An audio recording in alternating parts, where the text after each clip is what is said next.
Hit 'em a little, hit 'em, hit 'em, hit 'em, hit 'em, hit 'em a little, hit 'em, hit 'em, hit 'em, hit 'em a little, hit 'em, hit 'em, hit 'em, hit 'em a little, hit 'em, hit 'em.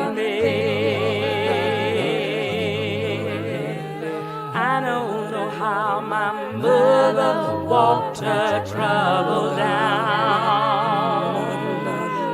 I don't know how my father stood his ground. I don't know how my people survived slavery. I do remember, that's why I believe. Hit 'em a little, hit 'em, hit 'em, hit 'em. Driving along Georgia Highway 49, as it crosses from Houston County to Bibb County, heading toward the communities of Rutland, Walden, and Avondale, you pass by woodlands dotted with the occasional home, business, or farm. What are now woodlands were once fields. Looking past the trees, one can imagine the end of the plantation era with the Civil War and the beginning of the time of tenant agriculture, a new period in history. Bibb County, Georgia, was established in 1822. Agriculturally productive lands along creeks and rivers were quickly bought and made into plantations. By 1830, Bibb County had a population of 7,154, nearly 42% of whom were enslaved Africans. Planters mostly grew cotton, which was sent to Macon by wagon, and then shipped downriver to Savannah and on to textile factories in Europe and the Northeast. While the Civil War brought plantation slavery to an end in 1865, many African Americans remained on the former plantations, working as tenant farmers on the same land their slave ancestors had worked before them. African American tenant farmers were members of a close-knit community.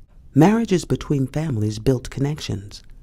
Groupings of tenant houses were found on former plantation land, and while tenants and their families would have worked individual fields, they would have come together for religious services, weddings, funerals, and other social events. Living in rural areas, like southern Bibb County, African American tenants would have occasionally traveled to the small towns of Walden and Avondale for church services and other functions.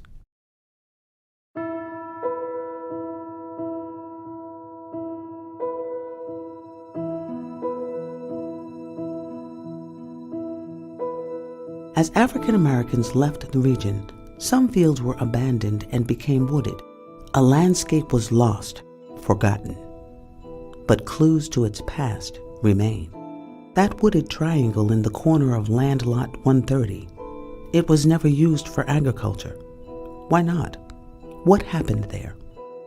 At this wooded triangle, the Georgia Department of Transportation and African American history intersected on the Sardis Church Road Extension Project, which will connect Interstate 75 to Hawkinsville Road and the Middle Georgia Regional Airport. The Sardis Road Extension Project was really in its sort of final phases. The environmental had been cleared and the property for the road was in the acquisition phase. An appraiser in our right-of-way office contacted us because in the negotiations they had had a conversation with Mr. Lucas where he was a little uncertain about whether his historic property had been properly evaluated during the environmental process. So the right-of-way office contacted me. I made contact with Mr. Lucas and we met here on site to look at a historic building that he owns. In the process of that, as I was about to leave, he pointed over to a wooded area and stated that there was a slave cemetery in that area and asked if we were aware of that. And it's where the road was going to go. And I told him that we were not aware and that I would investigate that. And so that really was the initiation of the project. She was taken to this wooded triangle of land, which the neighboring landowner had been told was once an African American cemetery. A few years ago, we were contacted by DOT to meet them out here, and they were talking about a project that they were considering at the time of extending Sardis Church Road into Avondale Road. He told me that they had shifted the road over to Mrs. Home because it seemed like it had significant historical importance. I said, well, what about the graveyard? He said, what graveyard, Mr. Lucas? I said, over there in the woods. The whole cemetery was fenced in at one time. The farmer over there had cattle grazing out there, and he kept the fence up so the cattle couldn't get into the cemetery area. The cemetery contained no monuments, markers, or other visible evidence of human burials. But through archaeological testing, the Georgia Department of Transportation, or GDOT, confirmed that graves were present. GDOT archaeologist Sarah Gale used several techniques to identify the number of graves in the cemetery. Members of Alpha Team Search and Rescue were asked to bring their search and rescue dogs to the site.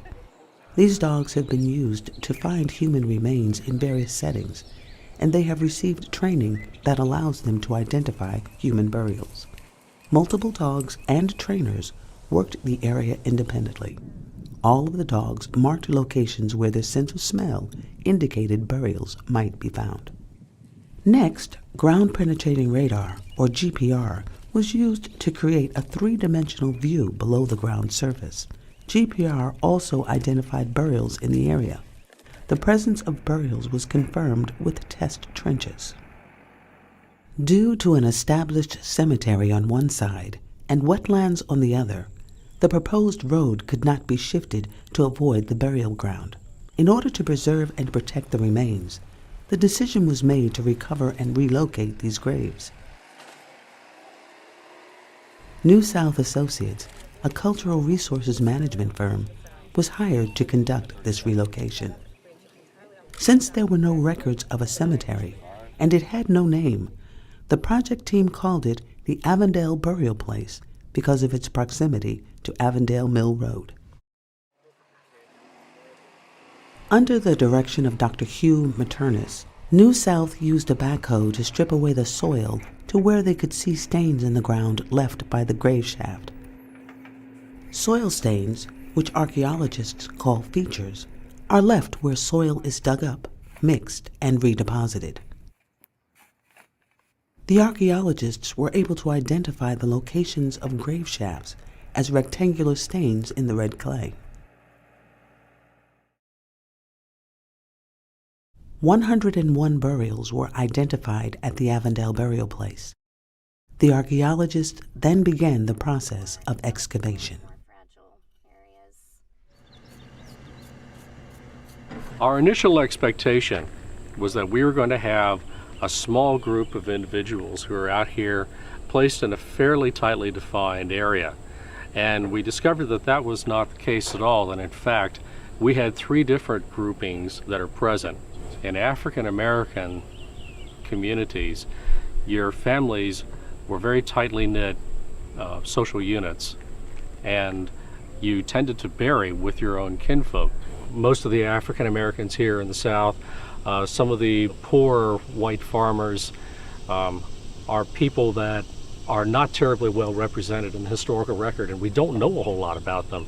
They didn't leave a lot of traces behind, and one of the best resources we can have to tell their story, to put them back into history and back into people's minds, actually comes from the cemeteries. We get a large cross-section of their life represented out here.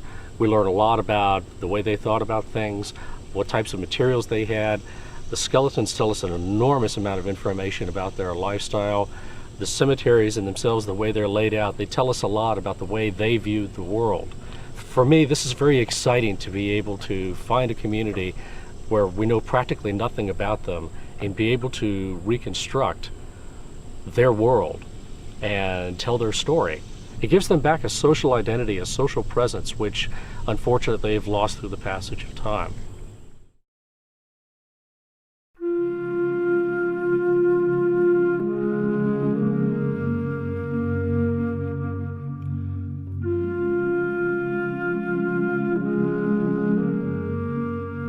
What happened to the families whose loved ones were buried at the Avondale burial place?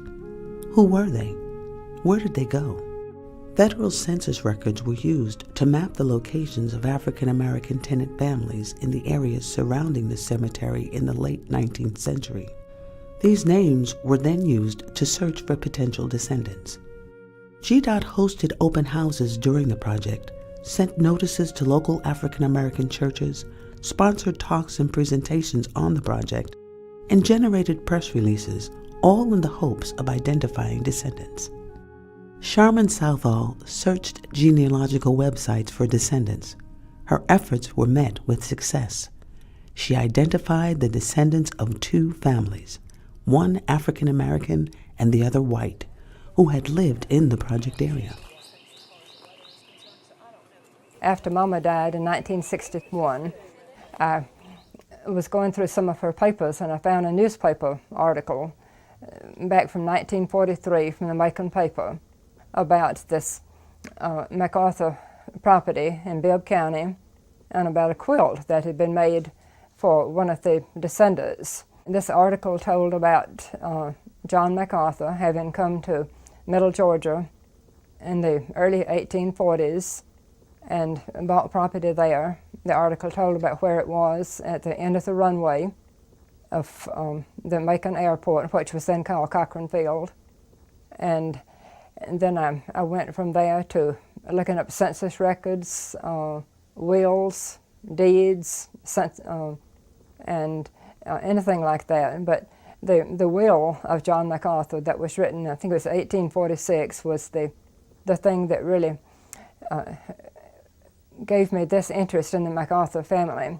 When I read about the different things that he was given to his children, and attached to the will was an inventory of his property, beds, furniture, even wheat and cotton and things like that.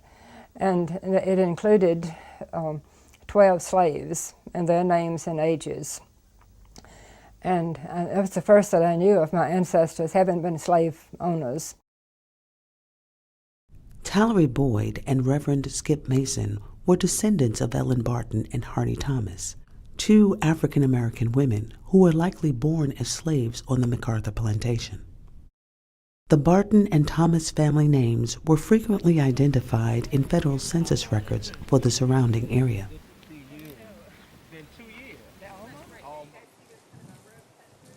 I consider myself one of the most blessed, I won't say lucky, but really one of the most blessed persons in the world, because my family history research has sort of come full circle. Now with the discovery of this cemetery and these 101 remains, of which we believe very strongly that there are some in there who are related. Very few people get the opportunity to trace their family back, but even more so to have a cemetery associated with it, and to have the discovery of these remains, you know, and to do research and to learn how they lived and how they survived and what conditions were. When I was first approached about it, you know, I was a little bit ambivalent about it. I had some mixed emotions. Why move them? You know that they're there. Let them rest in peace. You know, why disturb them? Can't you reroute and redo this highway now that you know that? But, you know, after I listened, you know, to some of the rationale of, you know, what would happen, and what intrigued me most was the fact that they were going to study the remains. And that said a lot. Not just dig the remains up and move them and put them somewhere else. For me, I found that to be real disrespectful, just to get a highway in, but that they were going to study them. And the fact that there might be the possibility of doing DNA testing. For me, it soothed my soul, and many of my family members were also calmed by the fact that there would be opportunities for research. Like many other African American families from southern Bibb County, The descendants of Ellen Barton and Hardy Thomas began to leave Georgia for other parts of the country in the early 20th century. When the Civil War ended, many of the African Americans that were now freed people began to disperse as they could not find additional employment, or as the farms were changing hands, and many African Americans began the diaspora to other parts of Georgia. The life of a tenant farmer was very difficult. By the early 20th century, Southern African Americans began leaving the region in search of jobs in the industrial cities of the Northeast and Midwest. World War I and the Immigration Act of 1924 increased the need for industrial workers in cities such as Baltimore, Chicago, and New York. Racial tensions in the South and violence by the likes of the Ku Klux Klan spurred African Americans' desire to leave the region. Millions of African Americans left the South from the early 20th century through the 1970s in what became known to historians as the Great Migration. This migration was felt in Bibb County. In a September 1916 article, the Macon Telegraph commented, "Everybody seems to be asleep about what is going on right under our noses. That is, everybody but those farmers who have wakened up on mornings to find every Negro over 21 on his place gone, to Cleveland, to Pittsburgh, to Chicago, to Indianapolis, and while our very solvency is being sucked out beneath us, we go about our affairs as usual."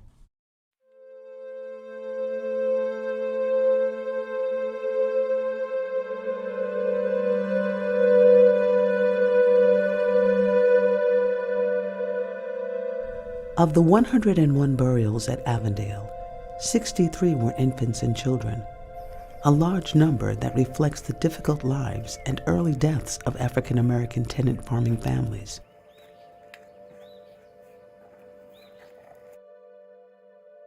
Charms such as pierced coins and beads worn for spiritual protection were found with many of the burials.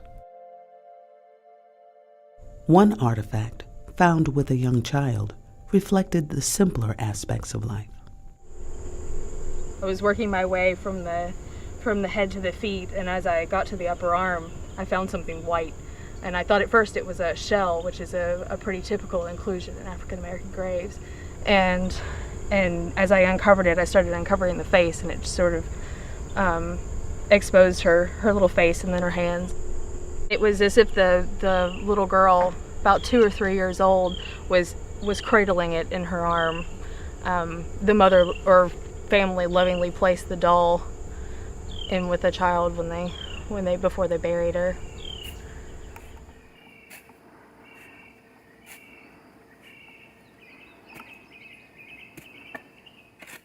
The nails coming out of the screens provide a wealth of information if you record the data correctly on these. When we're in the field, we make a diagram of each of the individual interments, and as you can see, the little dots on here, these indicate where each of the nails are placed, where they were originally located. We record the depths of these as well that tell us where the nails were found originally, and from this we can reconstruct the shape and the form of the type of receptacle that the individuals were buried in. Archaeologists discovered coffin hardware, items such as handles, thumb screws, and viewing plates. The style of coffins found at the site provided clues to a family's economic condition. While most of the coffins were of a very simple construction and were probably locally made, others were more formal, with ornate hardware, which suggests that some families were able to spend more on a funeral. Coffin hardware is extremely important to us.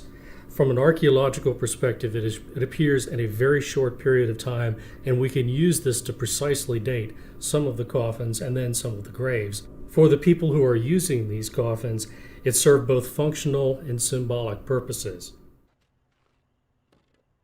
The archaeologists studied and recorded the shapes of the burial shafts themselves. Several of the burials were placed in vaulted shafts. A grave shaft was dug, and then a coffin vault was placed in its base. Wooden planks were then placed over the coffin vault to protect the coffin from the weight of the dirt when the grave shaft was backfilled. All of the 101 graves from the Avondale burial place were oriented with the dead facing east towards the rising sun. The organization of the burials was informal, with gaps between rows, suggesting family groupings. No historic records of the cemetery were found. Graves with simple coffins and few remains were difficult to date and could have been placed at any time from settlement in the 1820s to the late 19th century.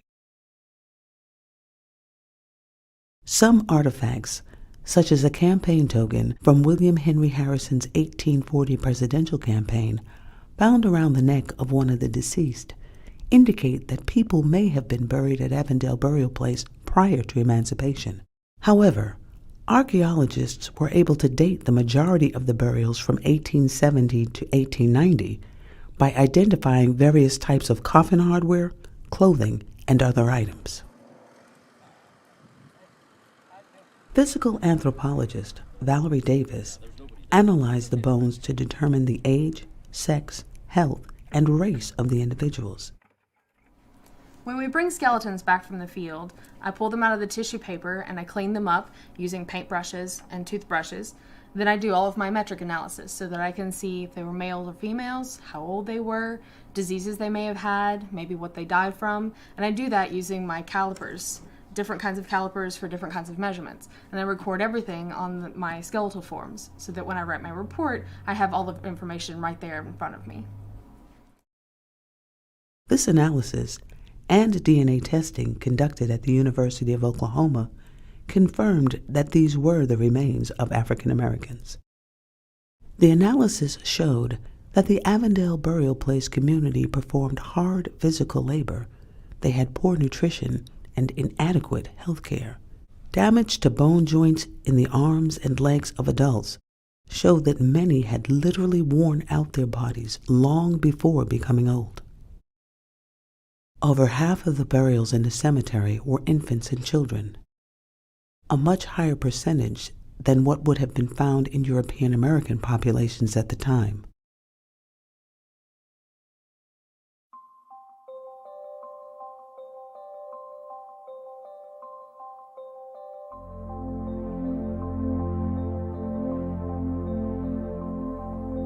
Like other African American families in the South, many of the descendants of Ellen Barton and Hardy Thomas left Georgia for other parts of the country in the early 20th century.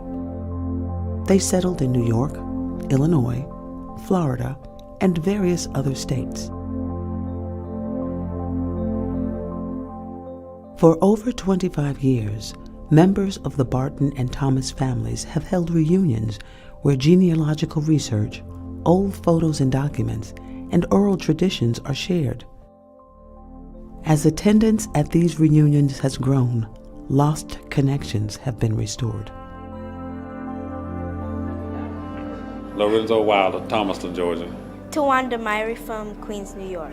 Eloise Byron, Tampa, Florida. Gabby Burnett from Deaconsburg, Georgia. Mary Boyd, I'm from Uniondale, New York. Jalen Scott, Jacksonville, Florida. Morgan Wilder from Hyattsville, Maryland. Keon Clements, Loma City, Georgia. Beverly Redfield, Cleveland, Ohio. Cheryl Robbins, Upper Marlboro, Maryland. Lisa Wilder, Clayton, North Carolina. Paulette Downing, Cleveland, Ohio. John Wilder Sr., Augusta, Georgia. Karen Castillo Payne, West Palm Beach, Florida. Reverend Henry Byron, Tampa, Florida.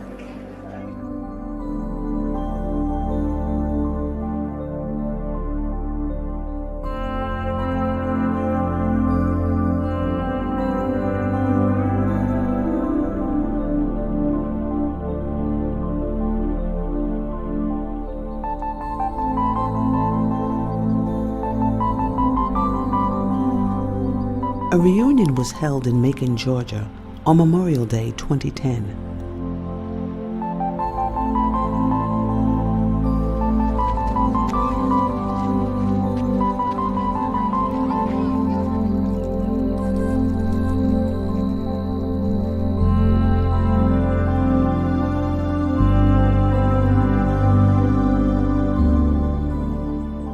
During the reunion, descendant families visited the burial site to observe the excavation, ask questions of the archaeologists, and commemorate the dead.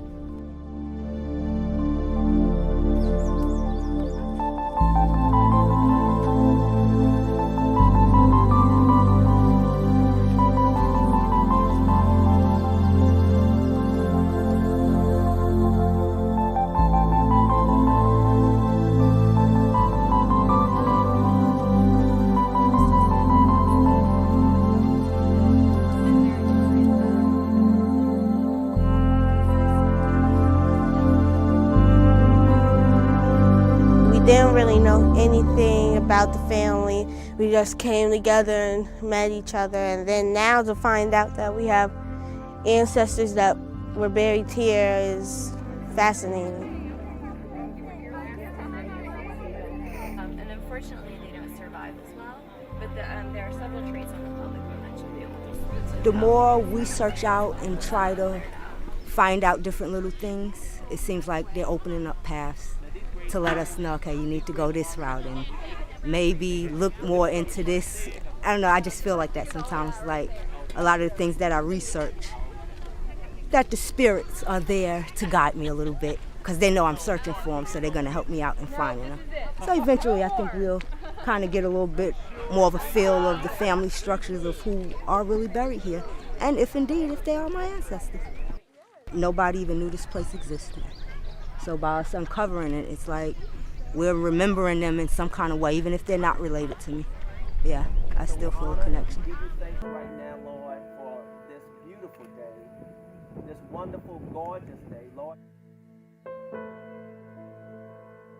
On the back of your shirt, you have a scripture that comes from the book of Ezekiel.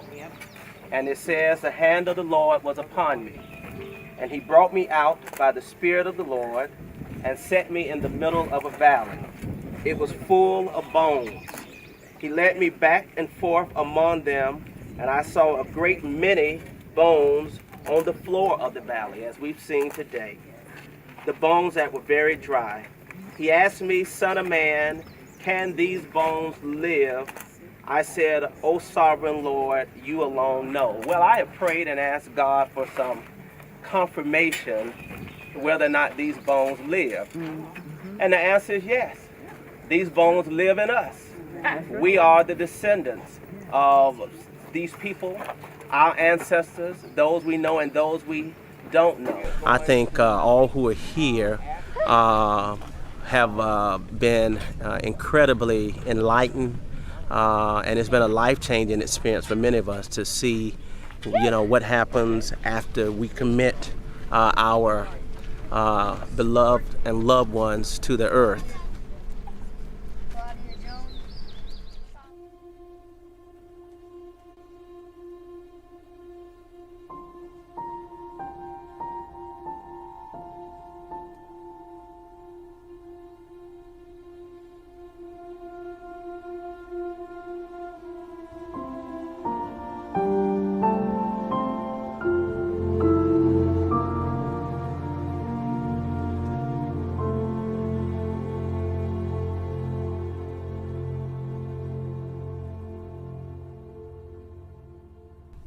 The remains from the Avondale burial place were reburied at nearby Bethel African Methodist Episcopal Church.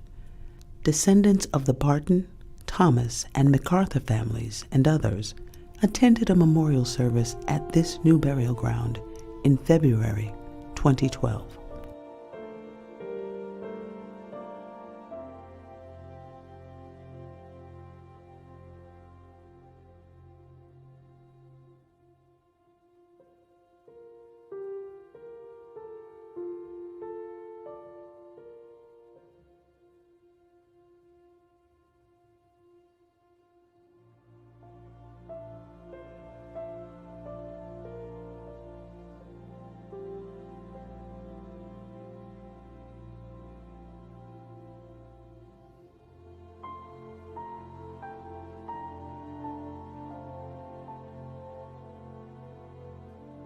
The Avondale burial place was an African American cemetery created sometime in the 19th century and used into the early 20th century by tenant farmers.